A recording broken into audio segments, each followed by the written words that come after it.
wabarakatuh. Jadi kita mulai aja ya perkuliahannya ya. Untuk hukum perlindungan anak ya. Jadi karena setelah kita HPI ya, maksud saya hukum perlindungan anak, nanti kita masuk kepada mata kuliah metode penelitian hukum ya. Jadi Ibu maksudnya mengejar waktu biar tidak terlalu malam sekali gitu ya kita kuliahnya ya. Jadi Ibu mulai ya perkuliahan kita hari ini. Baik, Ibu udah jelaskan banyak ya tentang perlindungan anak, baik tentang definisi, kemudian juga tentang ruang lingkup, tentang diversi, tentang restoratif justice ya.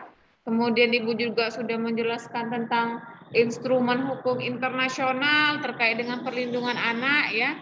Dan juga sudah menjelaskan tentang instrumen hukum nasionalnya ya, tentang bagaimana perlindungan anak, aturan-aturannya itu ada di Indonesia ya kan.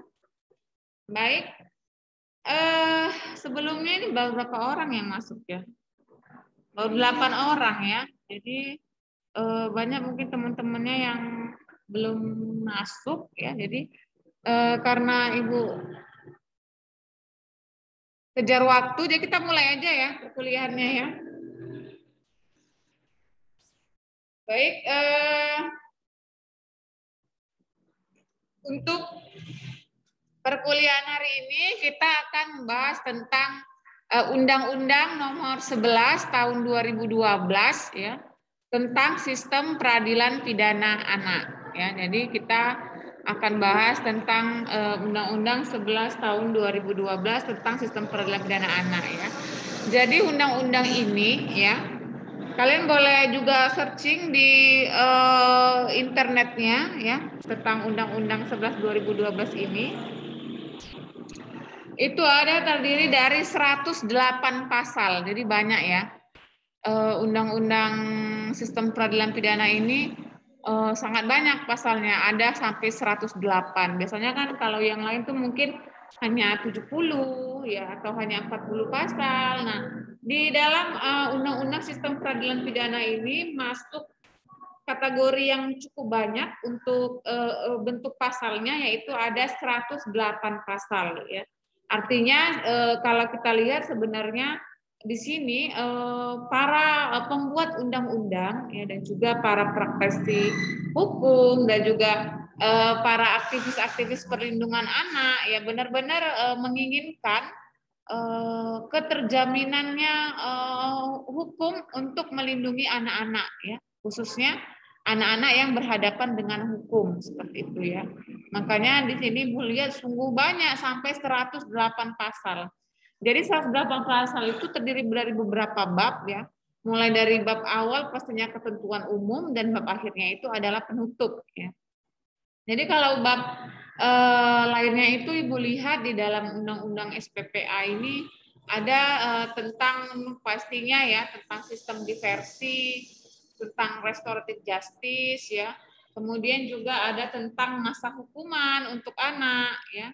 Dan juga ada tentang bagaimana proses persidangan untuk anak-anak yang berhadapan dengan hukum, bagaimana peran daripada balai pemasyarakatan atau Lapas, bagaimana peran dari jaksa, dari polisi, serta hakim untuk memberikan putusan terhadap anak-anak yang berhadapan dengan hukum. Jadi sungguh rinci kalau Ibu lihat ya Undang-Undang 11 2012 ini benar-benar dia menjelaskan bagaimana peradilan pidana anak yang memang ditujukan untuk anak-anak yang berhadapan dengan hukum. Jadi kalau kalian baca ya itu sangat jelas sekali bahwasanya undang-undang ini dibentuk ya tujuannya itu untuk memberikan perlindungan ya, perlindungan serta memberikan sebuah bentuk apa ya, keadilan walaupun anak-anak itu melakukan kejahatan seperti itu ya. Nah, jadi kalau kita lihat di beberapa pasal, misalnya di dalam pasal-pasal awal ya, ini ada menjelaskan tentang apa sih asas-asas yang melatar belakangi munculnya undang-undang ini ya. Jadi itu ada A sampai Z ya. Ada asas perlindungan, ada asas keadilan, kemudian ada asas non diskriminasi, ya, sampai dengan asas penghindaran pembalasan. Ya. Jadi benar-benar asas yang diberikan atau yang menjadi semangat daripada undang-undang ini adalah bukan dia dalam teori retributif ya atau teori pembalasan, tetapi lebih kepada teori restoratif, yaitu artinya adalah memberikan semangat apa namanya ya, restoratif itu memberikan semangat kedamaian atau memberikan semangat untuk anak-anak yang berhadapan dengan hukum ini untuk merasa apa yang dia lakukan itu adalah salah. Makanya di sini dibuat asasnya itu adalah penghindaran dari pembalasan. Misalkan kalau undang-undang pidana itu dia semangat atau tujuan daripada undang-undang itu adalah memberikan efek jera ya, atau dia retributif, pembalasan.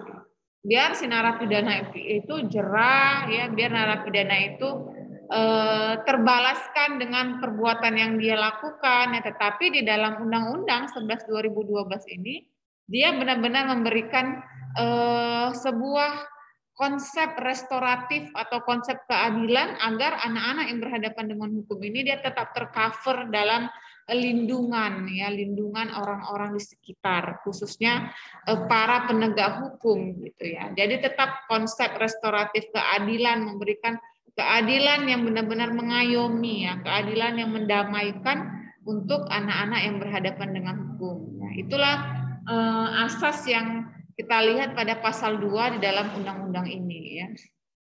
Kemudian juga di pasal 4-nya ya, kalau kalian lihat ada beberapa hak ya, hak-hak dari seorang anak yang menjalani masa pidana ya. Ada dia mendapatkan asimilasi ya.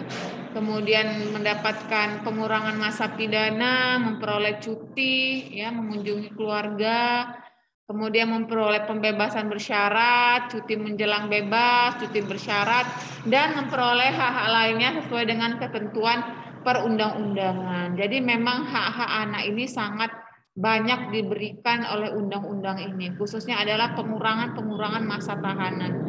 Jadi memang kalau kita pikir ya, seorang anak yang melakukan tindak pidana sebenarnya itu miris ya, sangat menyedihkan gitu kan. Karena kita tahu yang namanya anak itu kan dia masih suci ya. Artinya dia belum memiliki akal melampaui dari apa yang dipikirkan oleh orang-orang dewasa ya. Jadi kalau ada anak-anak yang berhadapan dengan hukum, terkadang kita tuh mikir ini anak dia melakukan apa gitu, kejahatan apa yang dia lakukan. Maka saya pernah ya melakukan penelitian ke lapas anak gitu kan, melihat mereka anak-anak tahanan ya, tahanan anak itu matanya itu masih polos-polos gitu ya. Walaupun mata-mata itu mata shock ya, mata-mata yang trauma, tetapi juga mata-mata yang masih suci kalau saya lihat masih polos gitu kan. Jadi saya tanya satu persatu tuh kasus apa gitu. Banyak yang melakukan kasus pencurian dan tetapi ada juga yang si anak ini melakukan kasus pembunuhan. Ya. Jadi bayangkan seorang anak bisa melakukan pembunuhan, tetapi ternyata setelah saya wawancarai ya karena waktu itu saya melakukan penelitian, si anak ini bukan dia yang melakukan pembunuhan gitu, tapi dia ikut, dia diajak gitu, ikut-ikutan atau diajak oleh temannya yang sudah remaja beranjak dewasa, udah besar lah kategori dewasa. Jadi memang sebenarnya anak-anak yang melakukan tindak kejahatan itu sesungguhnya itu bukan dari kehendak mereka, gitu. Karena mereka sendiri juga apa ya nggak tahu apa yang mereka buat, mereka hanya ikut-ikutan saja. Namanya anak-anak ya. Kalau kita lihat anak kita atau adik kita atau keponakan yang masih kecil-kecil, misalnya usianya itu di bawah 17 tahun ya, mereka tuh sebenarnya belum paham apa yang mereka lakukan, masih hanya mengikut ya, meniru sebenarnya. Masih dia adalah mitasi ya, mitasi. Dia masih meniru prosesnya. Makanya undang-undang ini benar-benar memberikan sebuah konsep yang benar-benar mengayomi dan memberikan perdamaian untuk si anak. Makanya masuklah dia dalam proses diversi. Ya, jadi anak-anak yang dia hanya melakukan pencurian, ya, atau dia yang pokoknya 7 tahun ke bawah, ya, kasus-kasus 7 tahun ke bawah itu wajib. Ya, jadi hukumnya wajib dilakukan diversi dengan konsep restoratif oleh para penegak hukum. Ya. Jadi di undang-undang ini juga dijelaskan di beberapa pasal, ya, kalian boleh baca, ya, tentang diversi itu. Wajibnya itu artinya misalnya di tingkat kepolisian gagal, ya, melakukan diversi, maka di tingkat kejaksaan itu wajib, ya. Jadi jaksa juga wajib melakukan diversi, ya.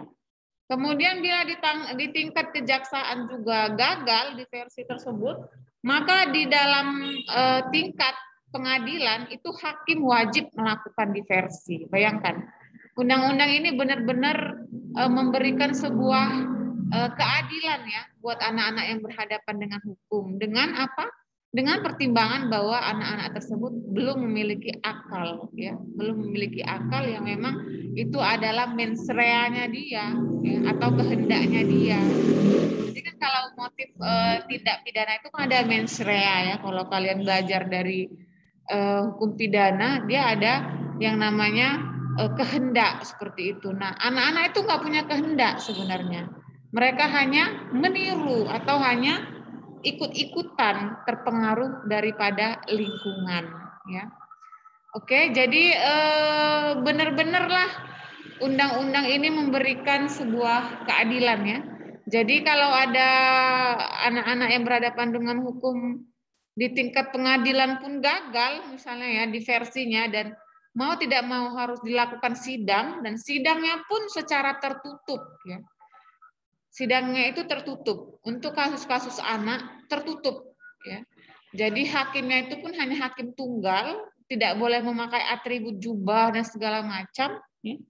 Jadi benar-benar memproteksi yang namanya psikologis si anak, gitu, ya.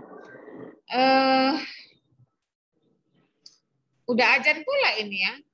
Oke, Ibu kasih jeda waktu 5 menit mungkin, ya, untuk kita sholat sebentar 5 atau 7 menit, ya.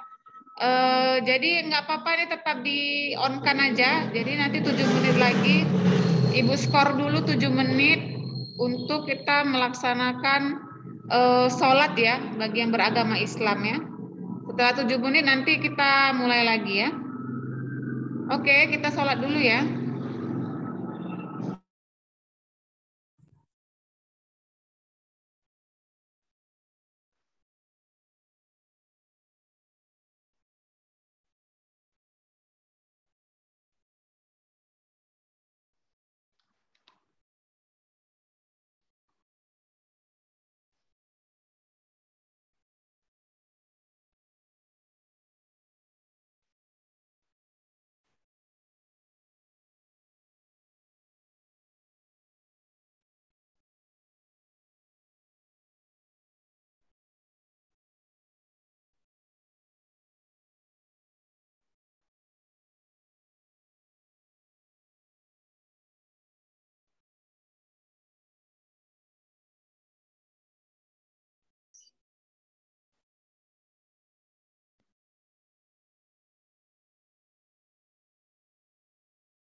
Oke, baik ya. Kita mulai lagi ya untuk perlindungan anak ya. Jadi tadi sampai mana ya? Sampai semangat diversi ya. Jadi di pasal 6 kemudian ada beberapa pasal ya, pasal 5, pasal 6 dan pasal lainnya itu terkait dengan bagaimana diversi itu dilakukan dan tuntutannya itu adalah untuk anak-anak di bawah 7 tahun seperti itu ya. Kemudian pada pasal lainnya ya kita lihat di bab 3-nya ya ada acara peradilan pidana anak. Di situ dijelaskan bagaimana perkara anak itu disidangkan. Jadi memang anak-anak yang disidangkan di dalam hal ini adalah anak-anak yang dia itu gagal pencapaian diversinya. Nah, jadi kalau misalnya diversi itu juga berhasil, maka itu juga diputus oleh pengadilan. Artinya hakim atau polisi atau jaksa membuat surat keputusan bahwasanya untuk yang namanya diversi itu berhasil. Jadi keberhasilan diversi dengan semangat restoratif justice itu dibuat putusannya oleh para penegak hukum kita ya, baik dari polisi sampai dengan di pengadilan. Nah, kan Ibu juga udah jelaskan ya bagaimana prosesnya ya, ada bapasnya, ada pihak korban, pokoknya mereka benar-benar bermusyawarah mufakat lah istilahnya ya.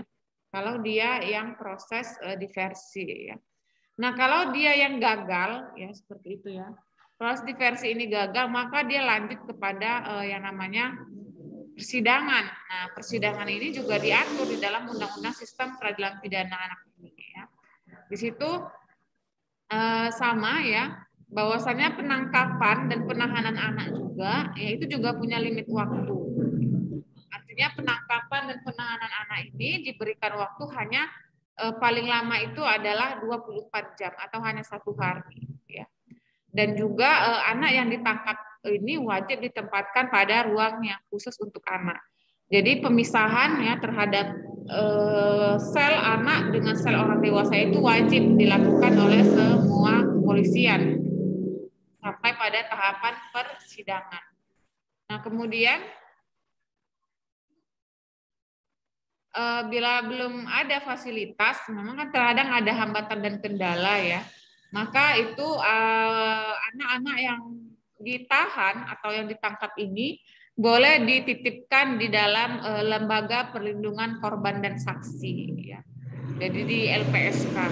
Bila fasilitas untuk ruangan tahanan anak ini tidak mencukupi atau tidak ada fasilitasnya, maka anak tersebut boleh dititip ke lembaga perlindungan korban dan saksi seperti itu. Nah, kemudian dalam melaksanakan penyidikan, ya, penyidik berkoordinasi dengan penuntut umum dan ini hanya dilakukan paling lama itu adalah 24 jam juga, ya, sejak dimulainya penyidikan. Jadi koordinasi antara penyidik dengan pihak kejaksaan itu hanya diberikan limit waktu 1 jam, 1 hari maksud itu ya, hanya 24 jam. Mengapa cepat ya? Kalau dia dalam orang dewasa kan dia, kalau saya tidak salah 21 hari ya, proses penyidikan ke kejaksaan dilimpahkan ya, 21 hari atau dia 3 minggu. Tetapi untuk anak ini pada pasal 31 Undang-Undang SPPA ini hanya diberikan waktu 24 jam untuk koordinasi penyidik dengan penuntut umum seperti itu ya. Kemudian syarat lainnya itu adalah penahanan terhadap anak ini tidak boleh dilakukan dalam hal anak memperoleh jaminan dari orang tua atau wali. Ya. Kemudian penahanan ini juga hanya dapat dilakukan dengan syarat anak telah berumur 14 tahun atau lebih dan diduga melakukan tindak pidana dengan ancaman pidana penjara 7 tahun atau lebih. Ya. Jadi di bawah itu bagaimana Bu? Itu boleh dia tetap pada walinya seperti itu ya. Jadi kalau dia berumur 14 tahun ke bawah, anak tersebut tetap pada wali ya, tapi tetap diproses secara hukum. Namun dilihat juga pada poin B pada pasal 32 ayat 2B-nya ya, bahwasanya apakah si anak itu dia melakukan tindak pidana 7 tahun ke atas atau tidak. Kalau dia 7 tahun ke atas maka dia wajib ditahan seperti itu ya. Kemudian nah ini di pasal 29 juga di Undang SPPA ya. Penyidik itu wajib melakukan upaya diversi dalam waktu paling lama 7 hari setelah penyidikan dimulai ya. Jadi diversi itu paling lama harus 7 hari, tidak boleh lebih. Kalau lebih gimana Bu? Bisa kena itu penyidiknya ya. Bisa terjadi yang namanya kesalahan prosedur, maka dia bisa kena sanksi kode etik. Maka memang disinilah terkadang kendalanya, karena kan kasus itu kan banyak, penyidik juga mungkin terbatas ya jumlah penyidik, sedangkan kasus yang dia mau proses itu banyak. Sinilah kadang hambatannya di waktu ya. Karena proses diversi itu minimal atau paling lama itu adalah 7 hari setelah si anak itu diproses ya secara hukum. Lewat dari itu maka si penyidik akan dikenakan sanksi kode etik seperti itu ya. Jadi banyak hambatan kendala itu pasti ada, tetapi ini adalah perintah undang-undang. Ya. Maka mau tidak mau penyidik, jaksa, dan juga hakim harus wajib melakukan diversi minimal adalah 7 hari dari si anak dilimpahkan kepada mereka ya, atau dari proses penyidikan di kepolisian. Nah kemudian pada pasal lainnya ya kita lihat Jadi Bapak Ibu boleh buka undang-undangnya ya, boleh di searching di Google ya. Ada 108 pasal untuk nah ini juga masih di JPU ya, wajib melakukan 7 tahun pada pasal 42-nya ya. Nah, kemudian bagian kelimanya itu ada hakim pengadilan anak ya. Hakim pengadilan anak, hakim tingkat pertama. Nah, hakim anak ini juga adalah hakim tunggal. Dan hakim anak ini dia nggak semua hakim bisa menjadi hakim anak. Jadi dia memang harus ada yang namanya, kalau kita bilang apa ya, sertifikasi ya. Jadi ada sertifikasi atau dia itu memang sudah lulus sebagai hakim anak. Jadi ada ujiannya juga.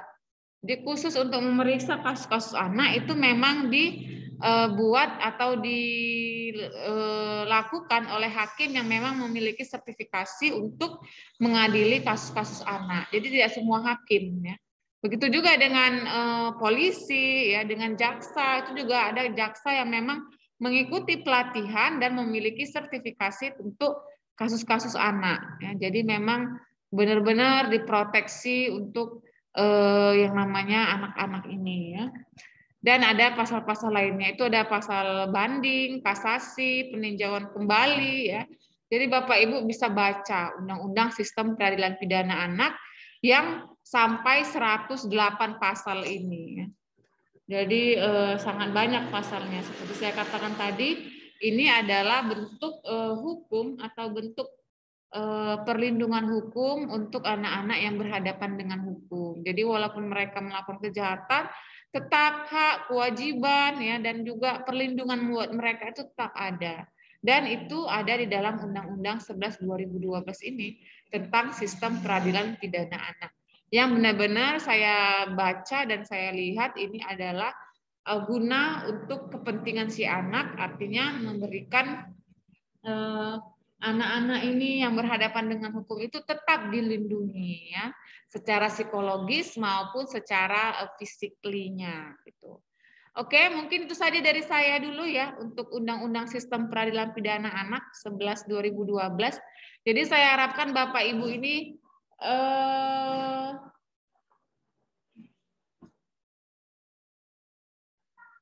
dibaca ya undang-undangnya ya. Mana tahu masuk ujian dan juga untuk nambah wawasan ya kan. Download aja Undang-Undang 11 tahun 2012 tentang sistem peradilan pidana anak yang dia memuat 108 pasal. Itu juga ada PP-nya sebenarnya, peraturan pemerintahnya juga ada seperti itu ya untuk Undang-Undang sistem peradilan pidana anak ini ya. Oke, mungkin ada yang ingin ditanyakan, silakan. Saya buka kesempatan untuk bertanya, mungkin satu orang aja ya, karena limit waktu kita tinggal 4 menit. Silakan Bapak Ibu, ada yang ingin ditanyakan?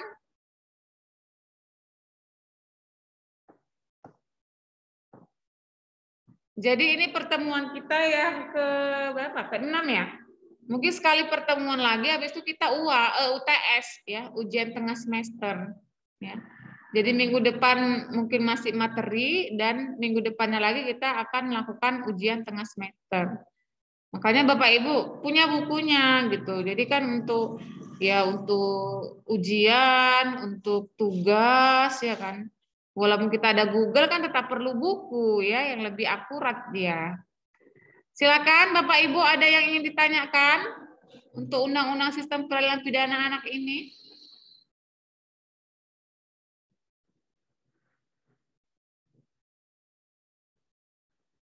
Pas Bapak Ibu? Cukup, Bu. Cukup ya, oke. Karena pas ya, saya anggap paham semua ya. Jadi nanti kalau ujian, saya harapkan ya jawabannya bagus-bagus ya. Karena nggak ada bertanya terus ini berarti paham semua ini anak-anak hukum perlindungan anak ini ya. Oke.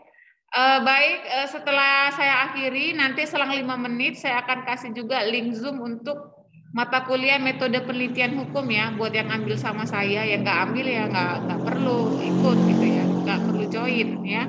Jadi setelah ini nanti kita ada mata kuliah metode penelitian hukum, kita break 5 menit ya.